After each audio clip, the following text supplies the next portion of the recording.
അവസാനം സൂര്യൻ പൂർണ്ണമായും നശിക്കുന്നുവെന്നുമാണ് ഖുർആൻ പറയുന്നത്.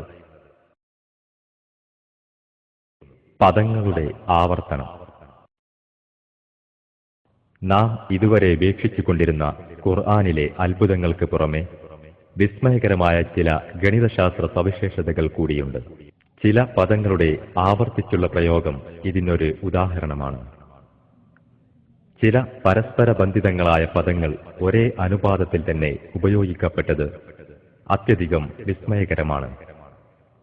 ചില വാക്കുകളും അതിന്റെ ആവർത്തനങ്ങളും ഇനി നമുക്ക് ശ്രദ്ധിക്കാം.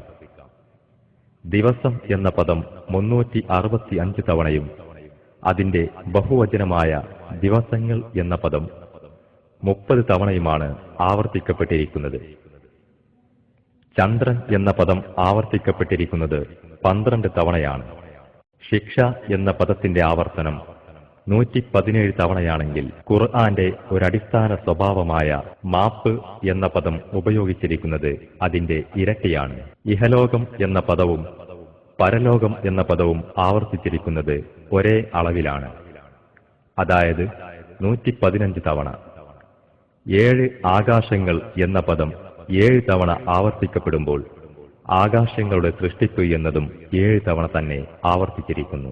ഈമാൻ അഥവാ വിശ്വാസം എന്ന പദം ഖുർആനിലുടനീളം ആവർത്തിച്ചിരിക്കുന്നത് 25 തവണയാണ്. സത്യനിഷേധം അഥവാ കുഫ്ർ ഇതേ എണ്ണം തന്നെയാണ്. സകാത്ത് എന്ന പദം 32 തവണയാണെങ്കിൽ അനുഗ്രഹം എന്ന പദവും 32 തവണ തന്നെ ആവർത്തിക്കപ്പെട്ടിരിക്കുന്നു. സന്മാർഗി എന്ന പ്രയോഗം ആവർത്തിച്ചിരിക്കുന്നത് 6 തവണയും ദുർമാർഗി എന്നത് ഇതിന്റെ പകുതി, അതായത് 3 തവണയുമാണ്.